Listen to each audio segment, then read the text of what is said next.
আসসালামু আলাইকুম রহমতুল্লাহ। প্রিয় বন্ধুরা, আশা করছি সকলেই ভালো আছেন এবং সুস্থ আছেন। নূর আইডি টেক চ্যানেলের পক্ষ থেকে আপনাদের সকলকে স্বাগতম জানাচ্ছি। আজকে আমি যে বিষয়টি আলোচনা করব সেটি হচ্ছে প্রাথমিক তৃতীয় ধাপের ফলাফল কবে প্রকাশ করা হবে। তো এটির সর্বশেষ আপডেট আমি আপনাদেরকে আজকে জানিয়ে দেব।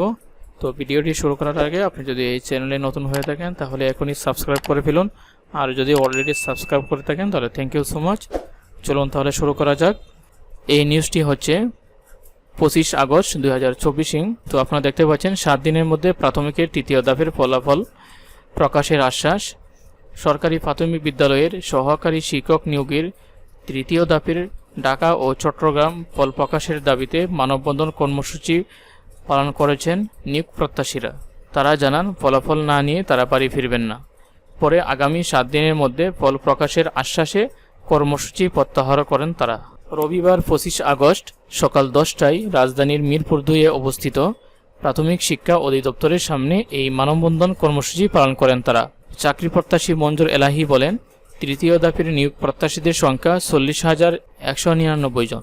এর মধ্যে অনেকের সরকারি চাকরিতে আবেদনের বয়স শেষ, অনেকের বয়স আগামী 6 মাসের মধ্যে শেষ হবে।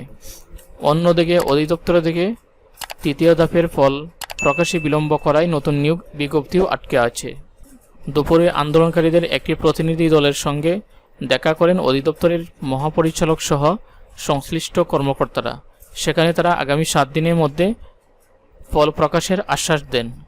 সেই আশ্বাস মেনে নিয়ে বিকাল 4টায় কর্মসূচি প্রত্যাহার করেন আন্দোলনকারীরা। এর আগে গত 10 আগস্ট একই দাবিতে বিক্ষোভ করেন চাকরি প্রত্যাশীদের অপর একটি অংশ। সেই সময়ও তাদের একই আশ্বাস দেওয়া হয়েছিল। তো প্রিয় বন্ধুরা, আপনাদের ফলাফল হয়তো কিছুদিনের মধ্যে প্রকাশ করা হতে পারে। সর্বশেষ আপডেট হওয়ার সঙ্গে সঙ্গে আমি আপনাদেরকে জানিয়ে দেব। তো এটাই ছিল আজকের মতো ভিডিও। আজকের মতো এখানে শেষ করছি। আল্লাহ হাফেজ। আসসালামু আলাইকুম।